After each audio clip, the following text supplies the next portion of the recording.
dari Universitas Balikpapan di bulan Kartika Nasional ini mengundang dua orang istimewa. Satu ketua umum PAKI yang malah melintang di keselamatan konstruksi di Indonesia. PAKI adalah Persatuan Ahli Keselamatan Konstruksi Indonesia. Kemudian satu lagi, owner Alkon.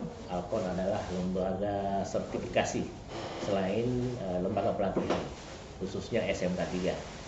Nah, terkait tahun ini temanya kaitannya dengan SDM dan K3. Akan tetapi kita akan mengurai secara lebih jauh termasuk yang namanya Undang-Undang Nomor 1 Tahun 1970, undang-undang lain dan relevansinya. Oke, pada kesempatan ini saya mohon Pak Ketua Umum PAKI memperkenalkan diri ke audiens. Ya. Silakan Pak. Baik, terima kasih Pak Rektor Universitas Balikpapan.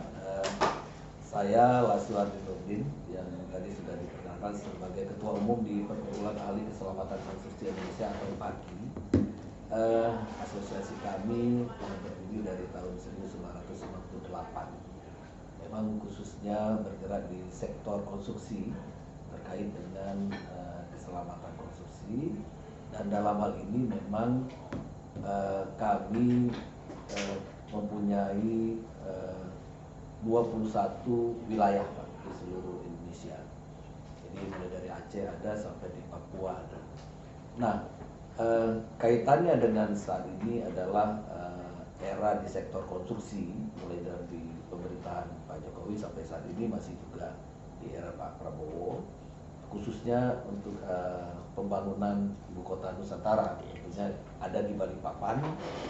Nah, anggota-anggota kami memang ada di dalam pembangunan tersebut. Bagaimana menjaga supaya keselamatan dan kesehatan kerja di sektor konstruksi itu bisa berjalan sesuai dengan undang-undang. Yang kita tahu ada Undang-Undang 170. Ya. Nah, ini kan undang-undang yang sudah cukup lama, Pak. Sudah cukup lama, banyak dari para akademisi membicarakan apakah undang-undang ini tidak sebaiknya juga ada dilakukan revisi gitu ya. Kami dari sisi praktisi memang melihat ada beberapa hal yang masih relevan. Namun perlu juga di dalam Undang-Undang 170 itu bagaimana mensinkronkan di dalam nanti pasal-pasalnya kalau memang ada terjadi perubahan gitu ya. Terkait bagaimana hubungan sektor kelembagaan. Jadi Undang-Undang 170 itu harus menjadi payung semua. Kemudian nanti di dalam Undang-Undang 170 itu harus dijelaskan akan diatur di dalam peraturan pemerintah. Karena di Undang-Undang 170 itu mulai dari pasal 1 sampai selesai itu tidak ada. Biasa di terakhir itu bahwa terkait dengan peraturan teknis akan diatur di dalam peraturan pemerintah. Itu kan susunan di dalam undang-undang yang kalau kita lihat. Nah, jadi kalau misalnya kami di sektor konstruksi itu kan bicaranya kan dari Undang-Undang 2 2017. Nah, di dalam Undang-Undang 2 2017 Pak Rektor di situ menyatakan bahwa terkait dengan bagaimana penerapan standar K4. K4 itu bukan berarti K3-nya ditambah, bukan. Artinya standar keamanan, keselamatan, kesehatan, dan keberlanjutan. Jadi K3 sudah ada di dalam. Tapi bagaimana penerapan standar K4 itu diatur di dalam peraturan pemerintah. Nah, jadi artinya di Undang-Undang 170 pun nantinya kalau misalnya pemerintah menginisiasi atau DPR menginisiasi untuk dijadikan undang-undang baru gitu ya, maka harus jelas bahwa peraturan apa yang nanti diatur di dalam peraturan pemerintah. Nah, itu dari sisi kacamata kami gitu ya. Namun memang kita sudah punya PP 50 tahun 2012. Kebetulan saya juga selaku auditor senior di SMK 3 gitu ya, dari Alkon untuk sertifikasi. Jadi kalau kita melihat bahwa PP 50 tahun 2012 itu memang jelas bahwa di dalam Undang-Undang 13 tahun 2003 di pasal 87 itu sudah disebutkan bahwa penerapan sistem manajemen keselamatan dan kesehatan itu akan diatur di dalam peraturan pemerintah. Makanya muncul PP 50 tahun 2012. Nah, sehingga pelaksanaan SMK 3 itu jelas dalam PP nomor 50 tahun 2012 nanti turunan di dalam pelaksanaannya ada di Permenaker 26 tahun 2014 itu sudah cukup lengkap. Kami selaku auditor SMK 3 dalam pelaksanaan audit SMK 3 itu mengacu ke PP 50 dan juga ada di Permenaker 26 tahun 2014. Nah, jadi kira-kira kedepannya supaya semua sektor ini bergerak dalam satu wadah yang itu, yang memang diatur di dalam undang-undang yang baru. Kaitannya dengan pasal-pasal lain nanti kan tinggal di dalam FGD itu bisa dilakukan harmonisasi. Jadi seperti itu kalau dari saya selaku Ketua Umum di Perkumpulan Ahli Keselamatan Konstruksi Indonesia atau PAKI, kami memang dari awal berdiri fokus bagaimana sektor konstruksi itu juga bisa membantu pemerintah dalam hal mencegah terjadinya kecelakaan di sektor konstruksi. Nah, jadi kami memang sistemnya sudah ada berdasarkan dari Undang-Undang 2017, PP nomor 14 tahun 2022, kemudian turun di dalam Permen PUPR nomor 10 tahun 2021 gitu ya. Yang tadi PP nomor 22 tahun 2020 saya ralat. Di dalam Permen PUPR nomor 10 tahun 2021 tentang sistem manajemen keselamatan konstruksi itu sudah jelas bahwa K3 tetap menjadi prioritas, karena bicara tentang sistem manajemen keselamatan konstruksi, kita bicara tentang sistem yang aspek keselamatan keteknikan. Jadi dari sisi engineeringnya, jadi dari sisi keteknikannya kita bicara misalnya ada pelaksanaan lifting gitu ya, menggunakan launcher atau crawl crane gitu ya. Tetap aturan Permenaker 8 2020 wajib bahwa apa? Harus ada pemeriksaan periksa ujinya. Nanti keluar sertifikat atau izin layak operasinya oleh dinas terkait. Kemudian ada lisensi K3-nya bagi operator. Itu tetap. Itu SMKK tetap harus mengacu ke Permenaker itu. Namun ada dari sisi keselamatan keteknikan, artinya pada saat dia melakukan lifting, pengangkatan, nah semua metode liftingnya harus benar-benar dihitung. Kemudian tempat alat berpijaknya, ya, daya dukung tanahnya, berapa CBR-nya itu itu terkait dengan keselamatan keteknikan. Itu semua dari sisi engineering di situ. Kemudian dari sisi keselamatan kesehatan kerja, ya semua persyaratan bahwa diperiksa kesehatan operatornya sehat, semua alat-alatnya memenuhi persyaratan keselamatan dan kesehatan kerja atau K3-nya itu wajib. Kemudian ada keselamatan publik di sini. Nah, karena kaitannya konstruksi hubungannya juga dengan masyarakat yang mungkin lalu lalang di jalan, maka bagaimana mencegah supaya tidak terjadi kecelakaan di publik itu juga diatur. Itu aspek ketiga yang disebut dengan aspek keselamatan publik. Nah, yang terakhir aspek keselamatan lingkungan, karena kita tahu sektor konstruksi dalam pelaksanaan pekerjaan juga berhubungan dengan lingkungan seperti di IKN. Jadi bagaimana mencegah supaya pohonnya masih tetap bisa itu. Kalaupun harus memang dilakukan penebangan, harus ditanam pohon kembali. Nah, jadi 4 aspek itulah yang kami dari PAKI memberikan pemahaman kepada teman-teman kami sebagai ahli K3 konstruksi bahwa tidak hanya kita bicara tentang pekerja, lingkungan kerja, kesehatan kerja, namun juga bicara tentang bagaimana keselamatan lingkungan. Itulah yang kami di sektor konstruksi menjaga itu, Pak Rektor. Oke, terima kasih, siap, terima kasih. Oke, terima kasih Pak Daswardi, ini sahabat ini. Yang di samping kanan saya ada Ketua ALPK 3 Kaltim, jadi Asosiasi Lembaga Pelatihan ya K3 Indonesia. Beliau juga selain itu, ini partnernya Pak Alkon, owner Alkon yang melakukan pelatihan, kemudian juga sertifikasi di bidang SMK 3. Mungkin kaitannya dengan bulan K3 nasional, kemudian apa yang disampaikan sama Pak Daswardi, ada beberapa poin yang ingin disampaikan sama Bapak Ketua, silakan. Oke, makasih.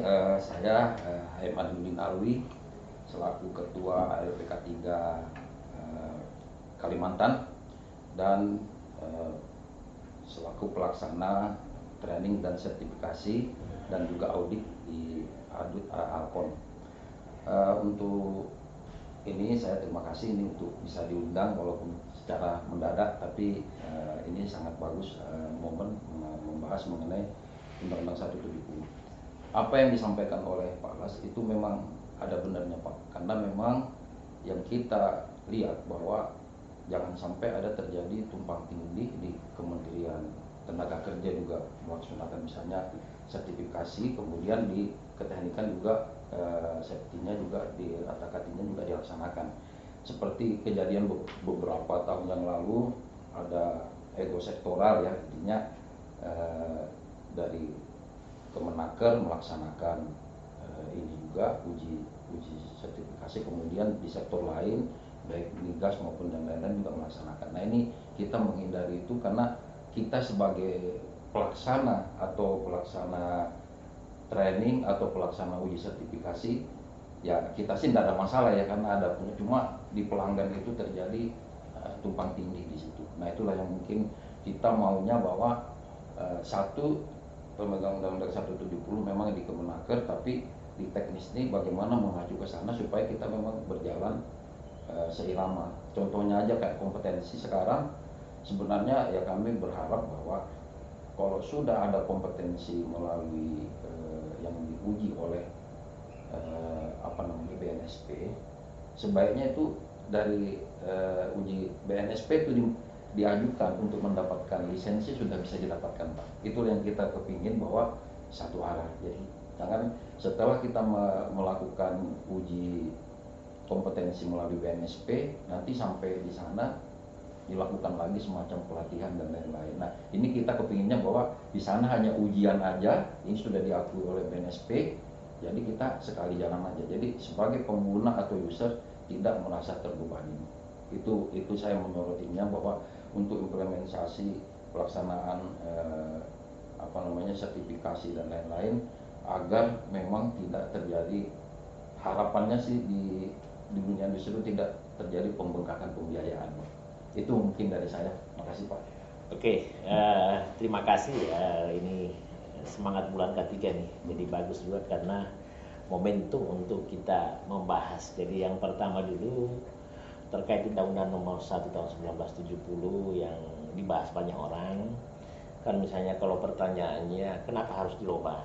Ada yang bilang karena uangnya hanya 100.000, ya kan? Nah kalau itu sebenarnya itu bisa diantisipasi baik melalui peraturan pemerintah maupun peraturan menteri. Contohnya PP 50 tahun 2012. Di undang-undang tidak ada SMK 3, ya kan? Di undang-undang tidak ada bahwa akan diberi sanksi kalau misalnya dia potensi kecelakaan tinggi kemudian karyawannya 100 orang ke atas tidak melaksanakan berpotensi itu. Itu kan melengkapi, jadi peraturan pemerintah melengkapi. Ada juga hal-hal yang misalnya kalau ada orang bilang dia kadang-kadang singgung juga Undang-Undang Bolir tahun 1930. Padahal kan di peraturan menteri ada, ya kan? Oke. Kalau saya sih, kalau ada kekurangan di undang-undang, sebenarnya kalau istilahnya itu bisa disempurnakan di PP, peraturan pemerintah atau peraturan presiden atau instruksi presiden atau peraturan menteri dan instruksi menteri. Jadi misalnya mengenai sanksi tambahan berapa finansial bisa dikatakan itu tanpa harus merubah undang-undang misalnya kayak gitu. Terus yang kedua Pak Laswardi juga sudah menyampaikan selain undang-undang ketenagakerjaan ada undang-undang konstruksi juga misalnya, contoh di PUPR. Itu juga mencakup banyak aspek termasuk K3 di dalamnya kan. Jadi ada kalau di hal lain ada undang-undang yang melengkapi, ya kan. Terkait lagi dengan keselamatan kerja dan biaya, ada juga undang-undang misalnya terkait dengan keteknikan, ada undang-undang nomor 11 tahun 2014 yang dendanya bisa 250 juta sampai 1 miliar. Nah, ya kan. Di undang-undang ESDM ada juga tersendiri, termasuk K3-nya, hanya di peraturan pemerintah di ESDM itu kan dia bicara bukan K3 tapi keselamatan kerja. Keselamatan kerja istilahnya. Kalau dia kan keselamatan konstruksi. Ada juga. Nah, jadi sebenarnya di maritim juga ada undang-undang maritim, ada K3-nya juga. Ya, tapi dia secara spesifik bertanggung jawab. Memang ada batasannya gitu. Jadi sebenarnya tidak usah khawatir dengan undang-undang, karena undang-undang lain dilengkapi dengan undang-undang lain di sektor masing-masing, sektor konstruksi, sektor migas, sektor pertambangan, sektor maritim yang ini misalnya saya kebetulan ini praktisi lapangan yang berpraktek di maritim, SDM, naker, migas, dan saya punya sertifikat kompetensi. Jadi memang ngalamin kalau misalnya akademis kan sampingan gitu. Ya, oke. Jadi kita sepakat ya bahwa ada undang-undang lain yang bahkan kayak konstruksinya malah sampai ke 4 keberlanjutan, sudah lebih jauh lagi. Ya kan begitu juga di maritim. Di maritim itu ada namanya ISM Code, International Safety Management, yang sifatnya wajib. Kalau sifatnya wajib. Kalau SMK 3 volunteer. Dan itu spesifik, tidak mungkin bisa di cover, ya kan. Jadi kalau saya sih kalau misalnya ada yang kurang, apalagi kalau bicara mau sektor K3 ini banyak sekali. Semua sektor. Tapi setahu saya di perdagangan ada, di industri ada, di konstruksi ada masing-masing. Jadi Undang-Undang Nomor 1 Tahun itu tidak sendirian, di backup sama undang-undang lain. Nah, terkait misalnya karena memang kita sadari banyak ekosektoral bisa melalui peraturan presiden atau instruksi presiden. Jadi instruksi presiden bisa berisi bahwa semua kementerian wajib melaksanakan. Ini kan kita punya pengalaman orang praktisi. Saya sempat diskusi dengan Pak Menteri Naker bahwa di K3 ini Undang-Undang Nomor 170 orang hanya memandang Undang-Undang Nomor 170. Padahal kalau misalnya kecelakaan kerja yang kaitannya dengan keteknikan, ada Undang-Undang Nomor 11 Tahun 2014. Barang siapa yang melakukan kegiatan yang tidak itu dan menyebabkan kecelakaan kerja kan bisa didenda banyak, ya kan. Jadi memang membahas ketiga itu perlu komprehensif.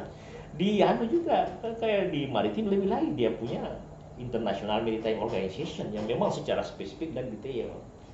Jadi saya sepakat dengan Pak Laswardi bahwa pada dasarnya tinggal mensosialisasikan dan perlu campur tangan pemerintah untuk menyatakan bahwa undang-undang kita yang Undang-Undang Tahun 70, tapi dia bergandengan, berdampingan dengan undang-undang lain. Jadi itu tidak sendiri. K3 itu tidak sendirian Undang-Undang Nomor 1 Tahun 70 karena dia generalnya.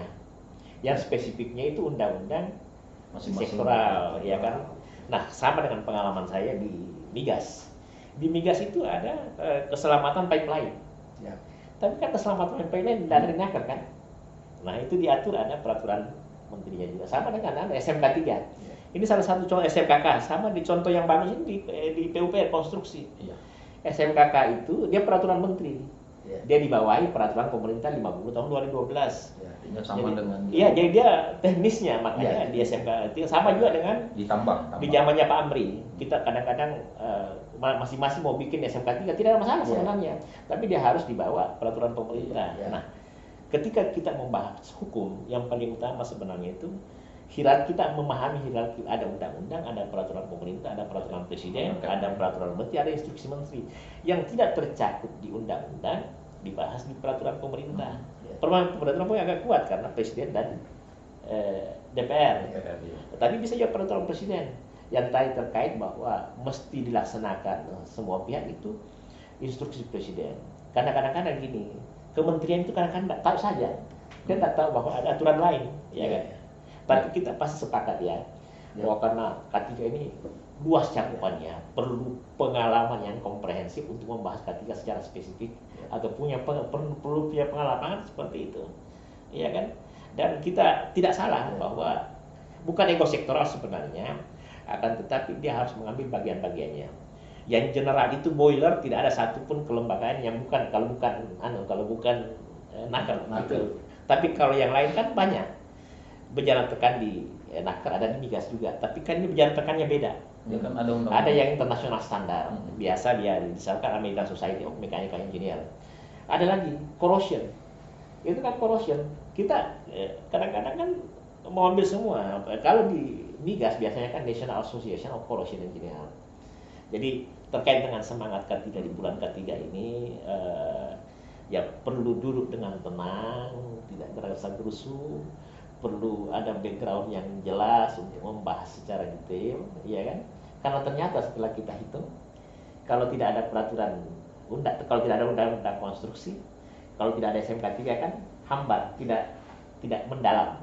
Begitu juga yang saya alami waktu di migas dan di maritim. Ya saya bersyukur maksudnya ketika aktif di K3 sebagai praktisi maupun sebagai akademisi, saya bisa melihat semuanya dan saya melakoni. Di maritim saya pernah jadi surveyor yang diakui IMO, di migas saya punya kompetensi semuanya dan saya melakoni, di naker lebih-lebih lagi gitu. Begitu juga di industri lain, karena ini memang banyak aspek keteknikan, aspek K3 yang mesti ada. Jadi saling melengkapi. Hanya ini pengetahuan secara general dan memang campur tangan pemerintah, bahwa ketika bicara Undang-Undang Nomor 170 jangan berpikir bahwa Undang-Undang itu aja yang terkait K3.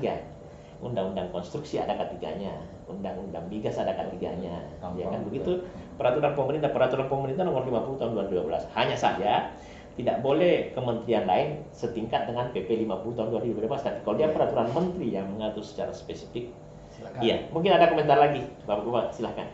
Ya, benar sekali Pak Sumadi. Jadi artinya kalau di sektor konstruksi terkait dengan SMKK tadi memang hanya mengatur dari pekerjaan konstruksi di proyek ya, spesifik. Ya. spesifik. Gitu ya. Jadi dia tidak mengatur yang kaitannya dengan bagaimana perusahaan itu dan tidak ada sertifikasi. Ya, Jadi ya, sertifikasi biar di SMK 3 PP 50. Iya, betul. Pelaksanaan bagaimana penerapan sesuai dengan masing-masing sektor dan teknisnya, itulah silakan sistem itu yang seperti itu. Itu sama lah dengan di dunia perkapalan atau maritim. Tidak mungkin SMK 3 yang diberlakukan, tapi